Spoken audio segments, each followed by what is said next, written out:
Welcome to Friends and Fiction. 4 New York Times bestselling authors, endless stories. Novelists Mary Kay Andrews, Kristin Harmel, Kristy Woodson Harvey, and Patti Callahan Henry are 4 longtime friends with more than 70 published books between them. Together, they host Friends and Fiction, with author interviews and fascinating insider talk about publishing and writing, to highlight and support independent bookstores. They discuss the books they've written, the books they're reading now, and the art of storytelling. If you love books and you're curious about the writing world, you're in the right place.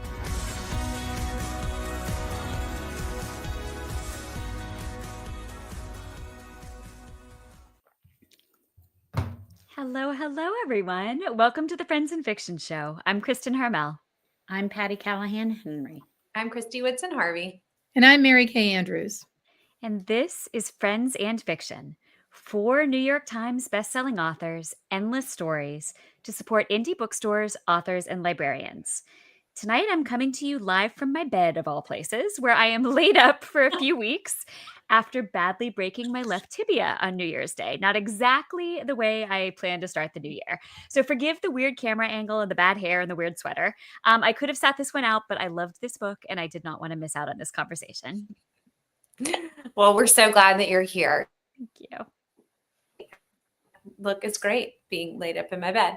If you're not with us already, we hope you'll join our Facebook group, which is more than 250,000 members strong. We'd also like to invite you to follow us on Instagram and YouTube and to subscribe to our Substack newsletter, which is full of awesome bonus content. You can find out more about our community and all we have to offer at friendsandfiction.com. Meanwhile, on this episode of Friends and Fiction, we are really excited to welcome our featured author of the month, Dorabji, to discuss her debut novel.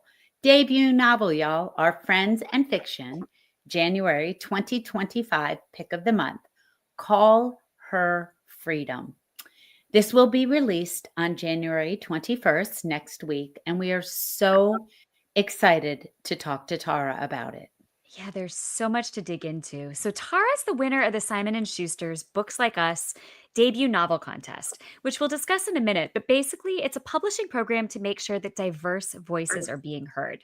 So we talked a bit before we went live tonight with Tara about why this is so important. And of course, as is the case with all of our green room interviews that we do before the show, that chat will be available exclusively to our Substack subscribers, or survivors, as I put it earlier, because I'm losing my mind tonight. Ladies, before we welcome Tara, though, I would love to ask you briefly to tell us about a time that a book outside your own experience changed the way you look at it. Because I really think that books can do that for us. How about you, Mary Kay? Was there a time that a book outside your own experience shaped you? Yeah, I mean, I can think of a couple. The first one I thought of automatically was my friend Wanda Morris's Anywhere You Run. Yeah. That book takes place during the civil rights movement with freedom riders in the South. And, you know, I was actually alive then, but people didn't talk about that. And so it really kind of opened my eyes to that experience, the sheer terror of being a young Black woman in that time. And then I also thought about a book that we talked about this year. We had the authors on the show, Kate Quinn and Janie Chang's The Phoenix Crown. Oh, yeah. Oh, that's a great one. Those are both great ones. Yeah, I agree. Having read Phoenix Crown also, that really took me outside of my own experience too. You're completely right. Kristy, how about you? Well, I could think of so many, so I decided to just go back in time. And I thought, what was the very first time that I read something that just really sort of blew my world up? And the first thing I could think of was being in middle school and reading The Good Earth by Pearl S. Buck. And it was, it's set in, I believe, the 1930s in China. And it was just such a vastly different reading experience than anything I had had before. And taught me so much about, a culture that I had never thought of before. Yeah, absolutely. Patti, how about you? So the first book that popped into my mind was The Exiles by Christina Baker Klein, because I had no idea. I somehow was absent from class that day, that they would take convicts or people that they deemed to be convicts and put them on ships and take them to the Aboriginal lands of Australia. Pretend the indigenous people didn't really exist over there and start these whole penal colonies in Australia with the convicts that a lot of women that they would take off the islands to repopulate in a colonial way in Australia. And I was so blown away by this like missing piece of history.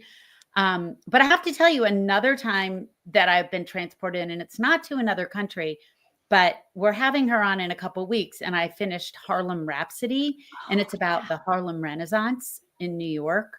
Yeah. I knew very little, if anything at all, about this pivotal time in our history, and that took me completely out of my own experience. And this is why I read.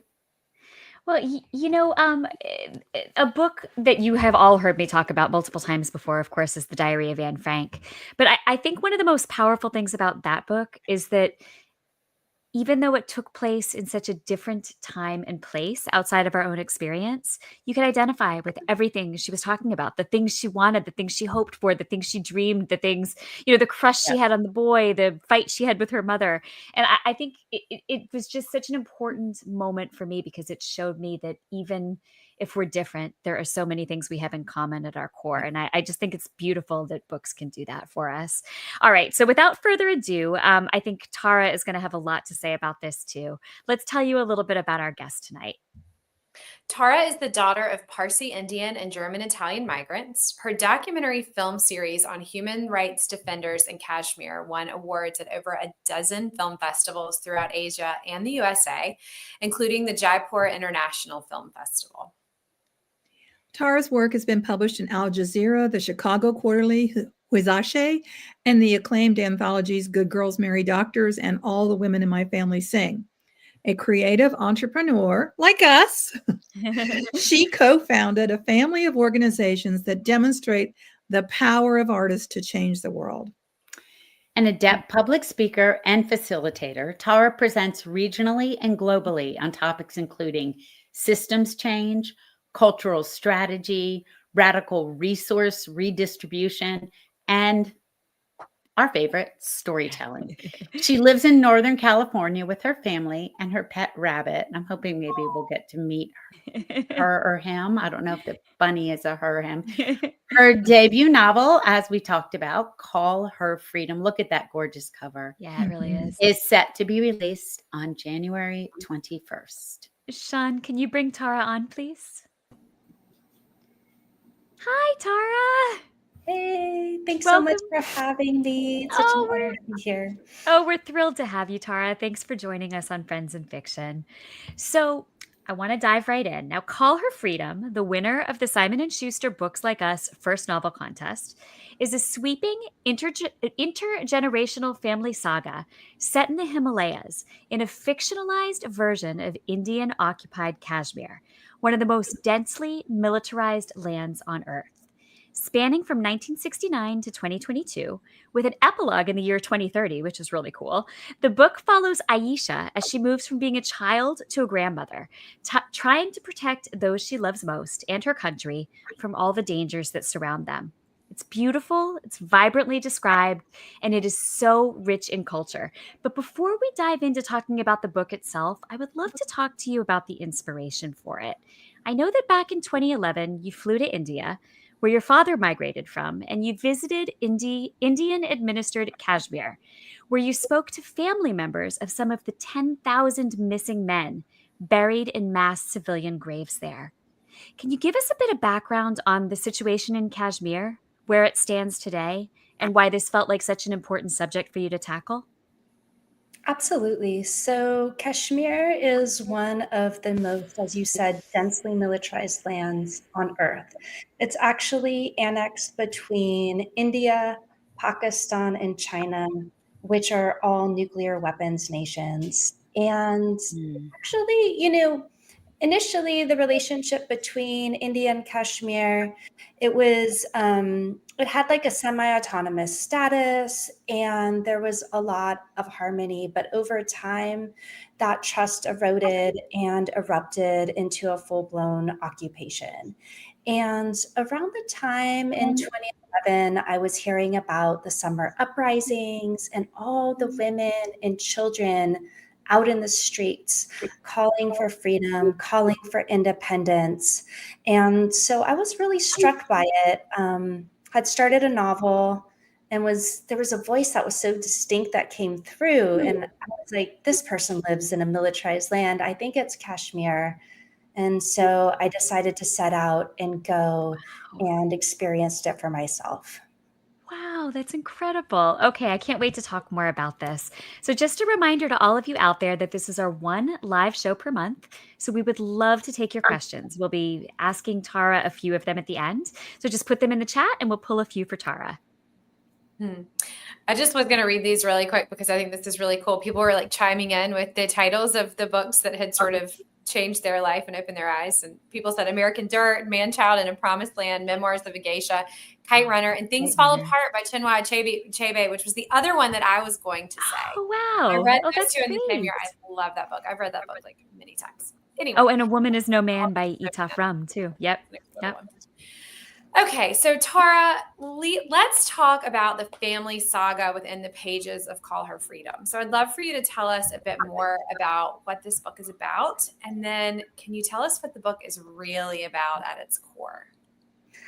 Yeah, I think, it's a mother-daughter story as much as it is a love story. So it starts in a village in the mountains. Aisha's a young girl. She's going to go to school. She lives with her mom, Noor Jahan, who's a midwife and a healer. And the story follows Aisha all the way till she's a grandmother.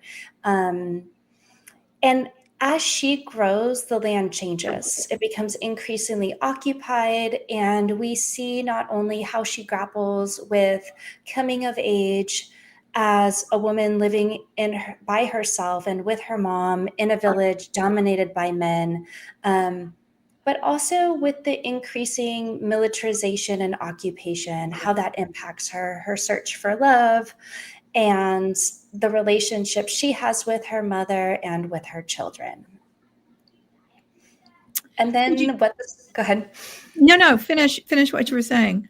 Do you want me? Yeah, what the story really is about? I think, for me, at the heart of this are two things. Really unpacking what causes the violence in our communities and how that's related to the larger state violence, and also how people live in freedom when their rights are eroded.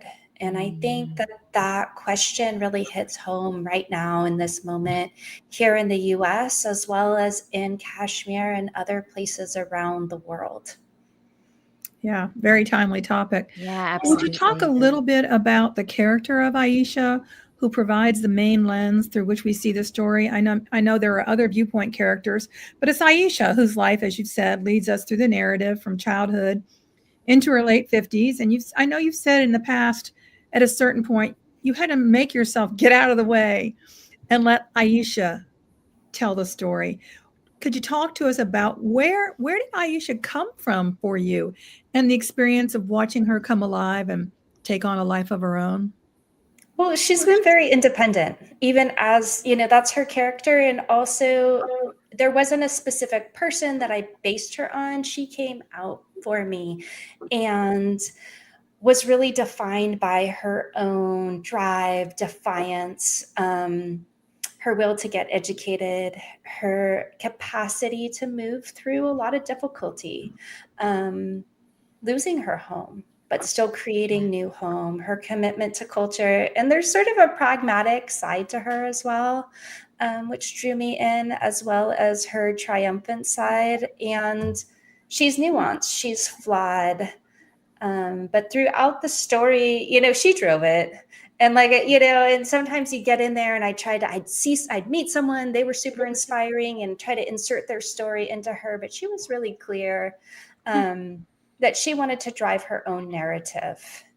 And, a lot of difficult things happened to her. But so often she was able to draw strength from the land, from the relationships around her, and ultimately from herself, to keep defining home and to keep persevering. Was it hard for you to let a character that you created and you think you know her and I mean, we all write these characters and we're so fond of them. Was it painful for you to let her to go through some of the things she went through and not solve her problems easily? Absolutely, it's devastating. And somebody asked me actually the other day if it's like cathartic for me to write fiction after being a journalist, and it has its own place, but the actual drafting of it can be very painful. When Yeah. your characters go through, there's moments, and I'm sure you all relate to this, when you're drafting and you're crying, Yeah. because you're haunted by their experiences, and then you have to step out and discover how they're going to move through. And if you do that, they'll show you. And if you try to tell them what to do, then, you get stuck. You know how that goes. Not well on the page. Not well. Not Now, well. Aisha's niece, Naja, Mhm. also emerges to become a main character midway through the book. Did you intend for that to happen, or did she just take over? That's a really good question. There was drafts where she actually stayed back in the village. And Interesting. I know my writing group was just like, what are you doing, Tara? How could you leave her there? And so that's one of the reasons we have writing groups and feedback. But it became clear that, and in many ways, the story does belong to her. So she paved her own way in this story, and as a character in the world, she very much has to pave her own way in all the things that she's doing as a young woman, as a photojournalist in an occupied zone. So, yeah. That's awesome. What's ringing in my head is this comment you made a couple minutes ago, and then talking about Aisha in this way of her leading the story is, how do you be free when you don't have the freedoms? Like where do you get to be free? And then Aisha's there to show us. And everyone out there, I want to remind you that we're live. So if you want to ask Tara questions, put them in the chat, or otherwise I'm going to ask all the questions. All right. So I want to shift over to setting for a minute. One of the interesting things is that you set this book in a fictional version of Kashmir. We don't go into the book with many preconceived notions because you don't use the name. In other words, instead of telling us that this book takes place, like you talked about a couple minutes ago, on the border between these nuclear powers like China, India, and Pakistan, which readers might have, preconceived notions about, instead, you rename these places. And I'm going to try and say them. And they are Nadistan, Dariastan, and the Middle Kingdom. And you fictionalize Kashmir as Sharagan. So do not tell me if I got it wrong. Just let it go. I think that was pretty good. I think you nailed that. Really. I nailed it. So what made you decide to not use China, India, Pakistan, and Kashmir? What made you decide, or what inspired you to create fictionalized versions of these places?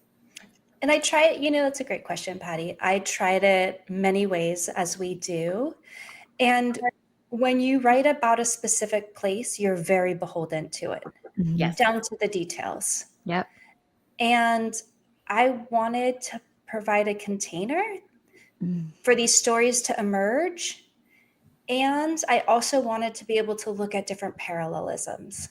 Yeah. You talked about in the beginning what happened in Australia with colonialism, and here in the United States. And there's so many different places we can see the patterns. And so in some ways, I wanted to take away the familiar so that we would open to the story.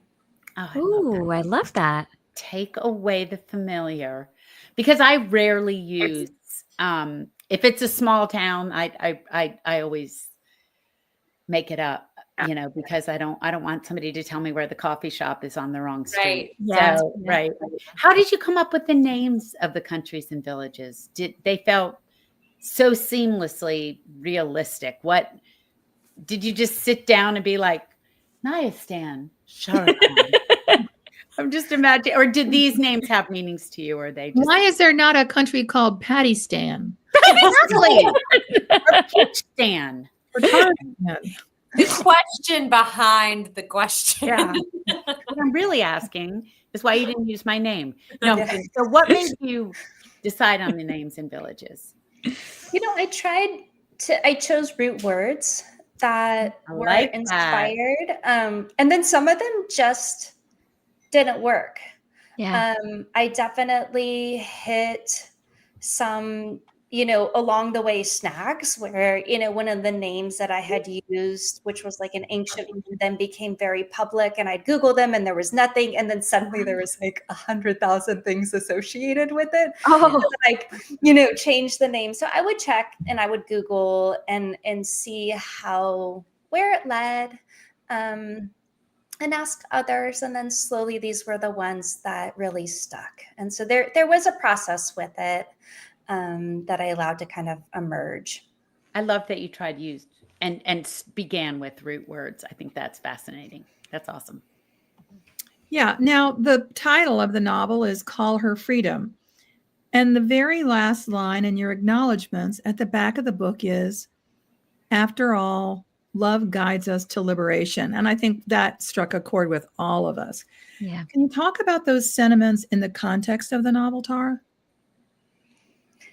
I think, you know, this is one of the most powerful parts of the human experience is in some ways we protect ourselves because of the fear and the depth of our love.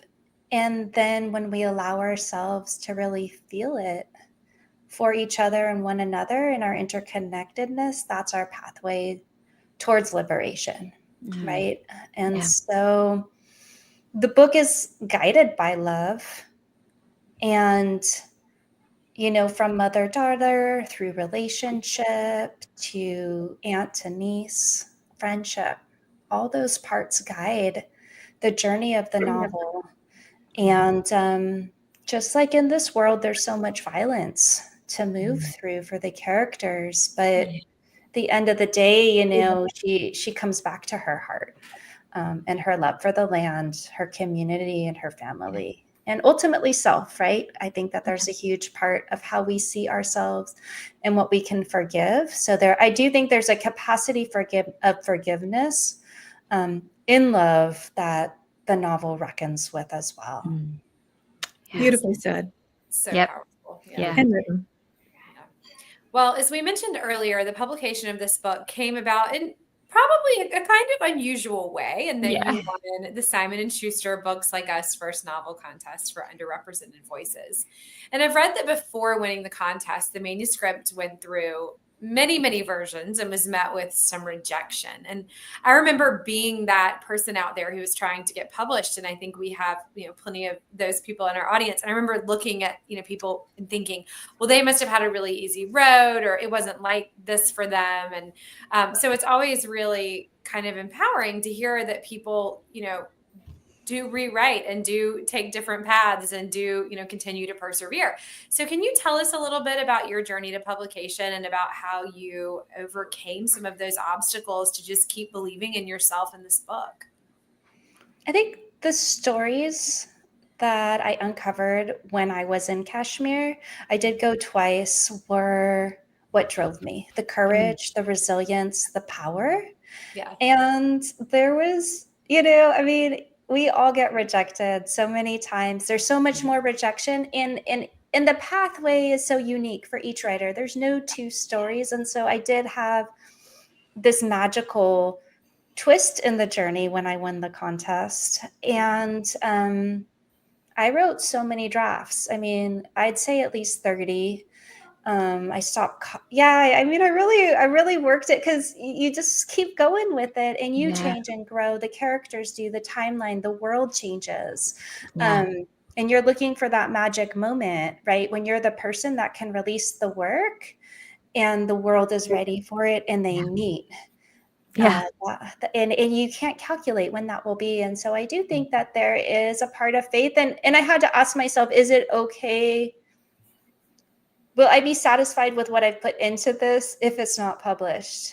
And I had to be okay, like with the practice itself at a certain point, the practice itself, and then believe that the work that is done will do something.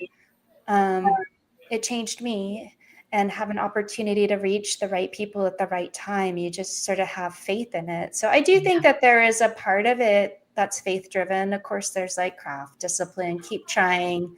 But you do ultimately have to believe in your story. And there's parts you're going to fight for, and other times that people give you feedback that make it so much better. Yeah. I love that. That's so true. There is that delicate balance, even when you're working with a great editor, between those parts of the story that, someone wants to change something and you sort of have to, go to the mats about it because you feel in your heart it's the right thing. Well, that's a great story. Thanks for sharing with us. Yeah. I think that it's so fascinating. I tell myself, we all tell each other, no writing is wasted. And we hope that's true. And listening to the way that you describe, because not everything we write works, right? Pages and pages and pages. And wait, what? No, right? Everything you write is, I'm sorry. Yeah, the novel. That's unfortunate for you, Patti. Sorry. I deleted or put in a folder 9 months worth of work and put it aside. No. So I think it's so great for writers to hear that you kept going for the sake of the story. Yeah. That's what it's about. When you believe in the story. I just got chills when you said it. Okay. Yeah. You're also a successful radio journalist and documentary filmmaker. Your documentary film series was on human rights defenders in Kashmir, and it won awards at more than a dozen film festivals. So tell us about the experience of working on that series that kind of paved the way to this book. And how different was it for you to create this fictional world as opposed to documenting true stories? I mean, I became an accidental filmmaker in pursuit of the novel. So, oh my gosh, I love that. Say that again. Really cool. So it was really the novel that drove me there. And when I just knew that the stories were so powerful and so suppressed in Kashmir that when I returned, I wanted to be able to tell the stories in the most powerful ways. I needed to go back for the novel research. That was essential. And at the same time, I was working with the Brave New Voices International Poetry Festival, and we were doing this short form film, 3 to 5 minutes. And I just wasn't seeing that type of film coming out of Kashmir. Beautiful work done by Kashmiris, incredible, but stuff that could also speak to the international audience in that form. And so I was like, okay, I want to do that while I'm there. Did I know how to make films when I set out to do this? No. So I worked with this incredible filmmaker, and he taught me how to do it. He, came with me to Kashmir, Jamie DeWolf, and it was actually I highly recommend it, actually, working on a novel, also making documentary films, because what you're doing is you're doing the interviews, you're recording them, you transcribe them, you have all this amazing B-roll, and then you're creating the story out of their own words and their own container of real people. And then you get to take it and send it to an editor, and they do all this magic and work. So it's a little more of a team project, which is really fun. So I jam out on the novel, and then I'd go back to the films, or I'd work on the films and go back. So I toggled between them, and sometimes a line, because I ended up transcribing everything, which you usually don't do, but because of heavy accents, I just wanted to capture it correctly. But you're uptaking that, you just really, the lines sink in, the scenery sinks in. So it was, and then the power of the stories, there's an urgency, and there's not this deadline in fiction. I mean, once you have a contract, that's the beauty. You do have deadlines. We love that.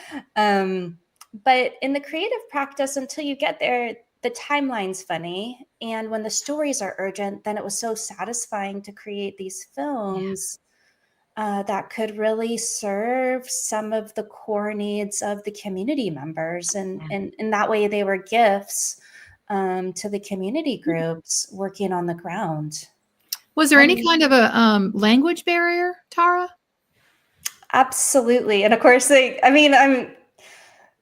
get away with, a lot comes, I'm lucky. Let's just say I'm very lucky in ways. So the first time I went to Kashmir in 2011, it was actually harder to access the women. And there's a few reasons for that, like the external sort of society, especially dealing with foreigners. You're gonna get a lot more men, so you have to have enough relationships to get through to the women. The other thing was just the language barriers. The younger women were learning English, but not as quickly as the men. So when I returned in 2018, the women had picked up just that generational jump. And so there was so much more. Wow. And there was a lot of people I interviewed that didn't speak any English. And folks really, really just gave. They knew I was there, out of my own desire and heart. And so they would just jump in. And so I would ask a question, they would real time translate. And at one point, even, this woman who I met, she's the one that talked about, losing her husband. He was disappeared, and shared that really difficult story that she wanted to actually crawl into the mass graves and hug the bones because those were the disappeared men. And later that night, I was talking to some journalists, and they were like, "But wait, how did you communicate with her?" And I said, "Her son." And so he was school age, and it's such a deep burden that these are the stories he has to carry. And also there was so much pride that yes, he steps up and makes sure that the story of his father and the memory of his father reaches people all around the world. That is so powerful. And, you're really, I think, touching a lot of our listeners out there. But people are really, the comments are coming in fast and furious. I think we'll maybe take a couple of live questions for you from the people watching. Mary Kay, would you mind pulling a live question? Yeah. Ron, who isn't, he's out on the town tonight, apparently, our friend Ron Block. Ron wants to know which international authors have influenced Tara's viewpoint and work. Oh, so many. I would say there, of course, Arundhati Roy. I have been deeply influenced by her work at a very deep level, and just her courage and her grace. And I read just voraciously, and what I love about reading internationally is sometimes the canon and the rules that are sort of trending in the US, they don't apply in the same way, in the same moment. And so I, have just been struck by so many of the different lenses and ways. I would say Nawal al-Sadawi, both her literature, but also her work in Egypt really impacted me. And there's been so many, but those are two that I would highlight. Those are great ones. Kristy, would you like to pull a live question? Sure. And I just have to say, The God of Small Things is one of my favorite books of all time. I've read it so many. Oh, she is masterful. Okay, so this is a question that I wanted to know too. So Kathy Brewer Johnson would love to hear more about your writing group. And I was also interested in that as well.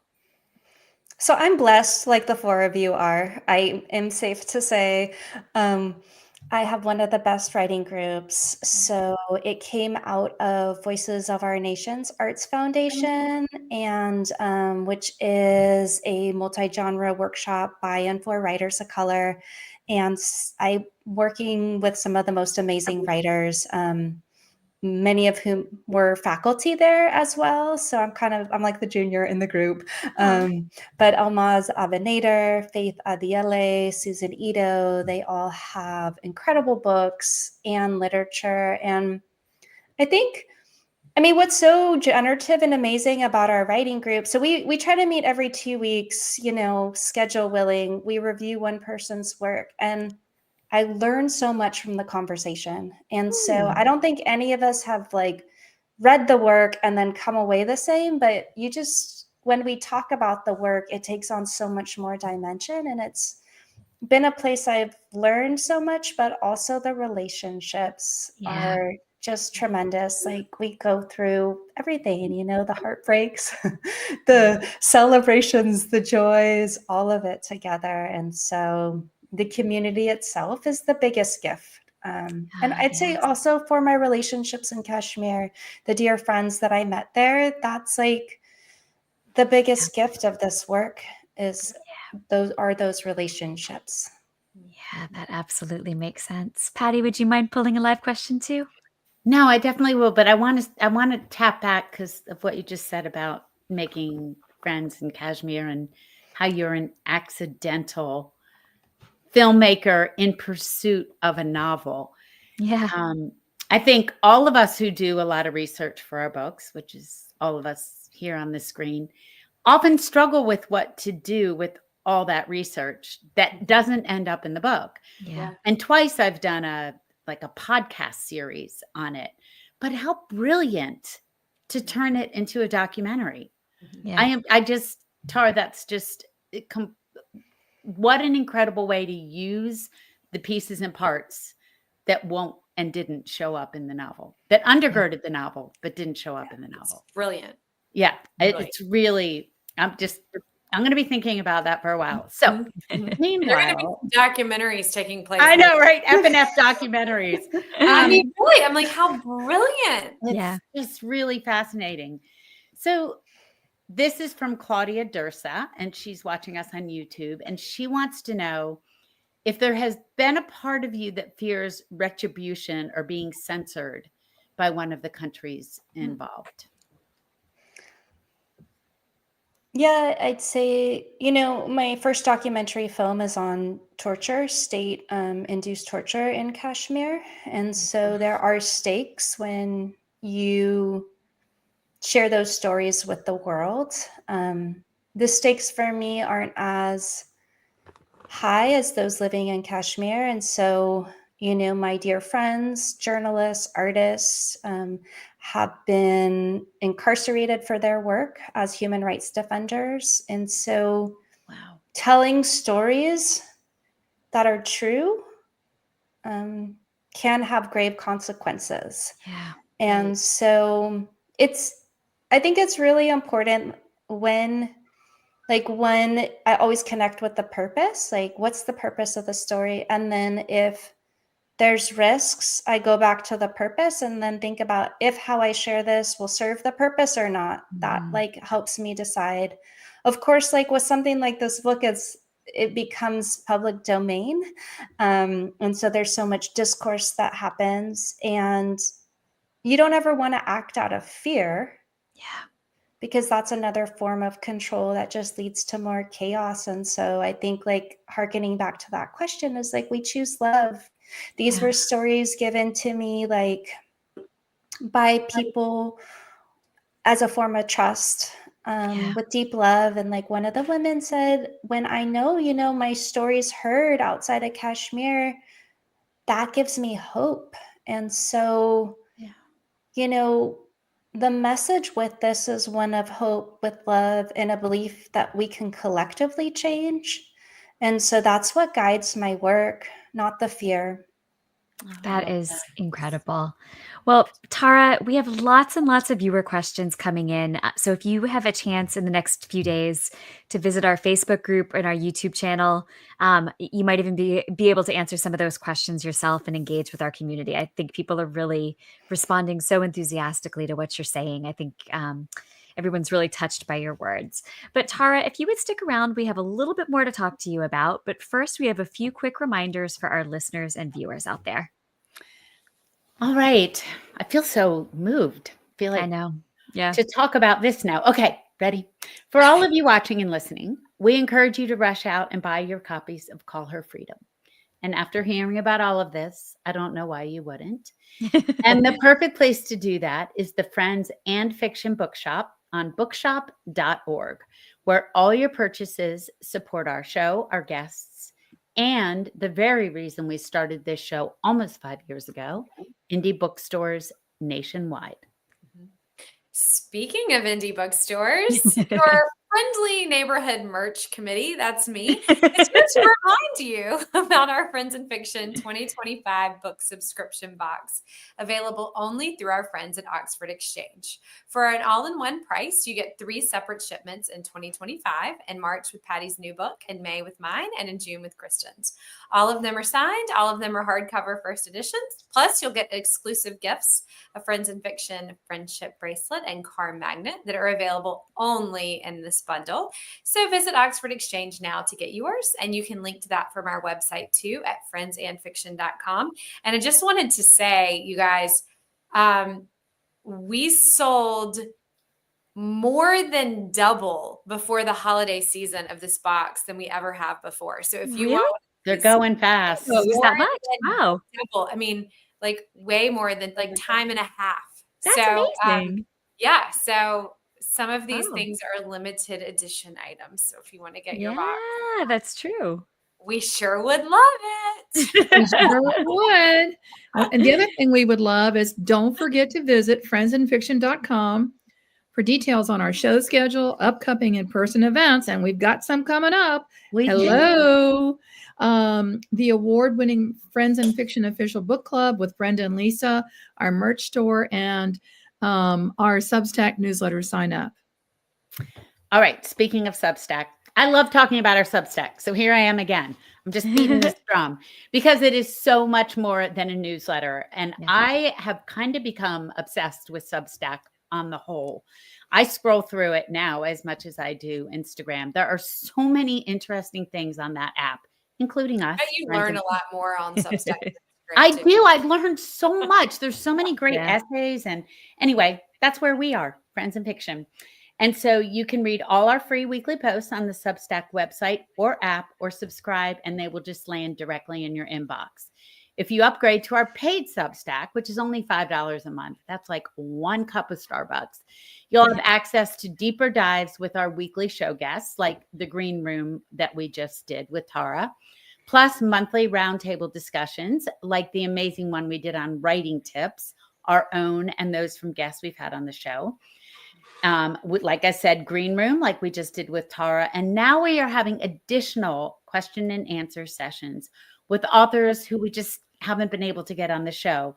Ron just did 2 of them, one with Linda Cohen-Loyman and one with Anna Rush. If you enjoy tuning in for our weekly author interview shows, this is a huge way that you can support us for basically a cup of coffee, or for me, like half a cup of coffee. So check us out at friendsandfiction.substack.com. Okay, back to you, Tara. All right, so we're wondering, this is like when, well, you had twins, so maybe this was different for you, but it's like when you're in the hospital and you've just given birth and someone's like, when are you having your next baby? So your book is coming out in a few days. Can you tell us what you're working on now? And also, do you think that we'll return to Sharagon or perhaps even an unfictionalized Kashmir? So I love the framing on the question. Twins. It actually, so these 2 books started as one manuscript. Oh, And one of my mentors, Psychic mode. I know, one of my mentors went through the plot lines with me. He was like, you either have to rewrite one whole one or separate them into twins. And I think he had twins too.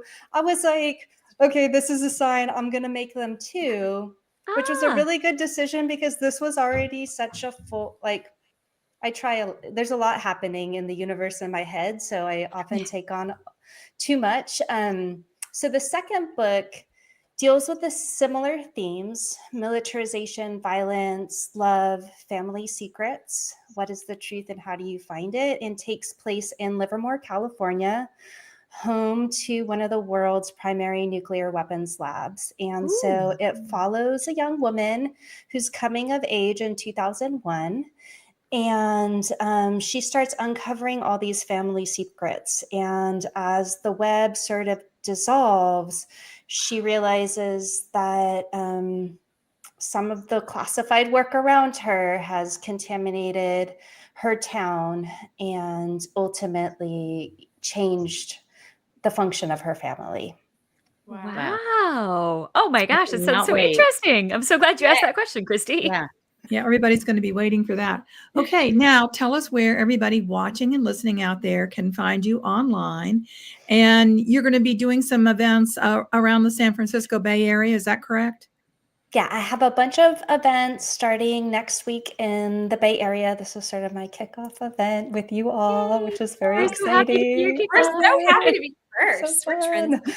trends. And then people can follow my events, Dorabji.com. There's an events page there. I'm on social, Instagram, T Dorabji. I'm at Facebook, Tara Dorabji.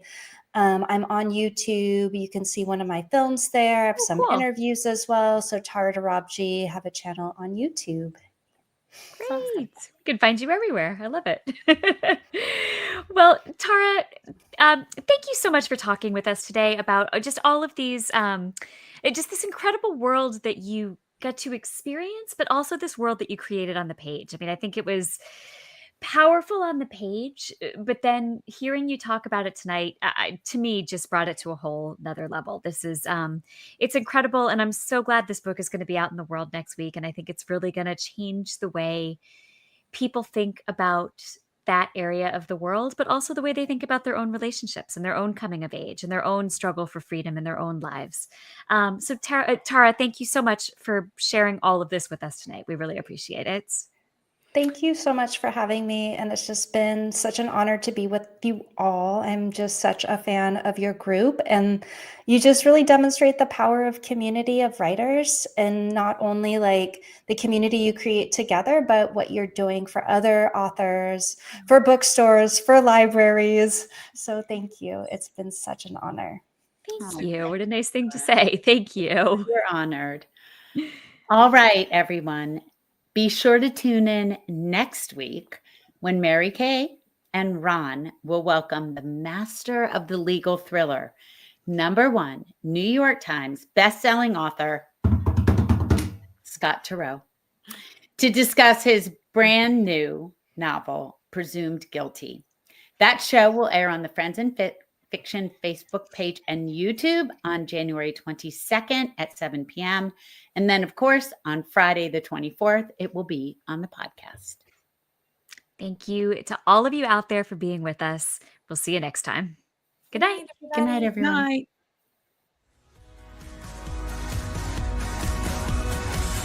Thank you for tuning in.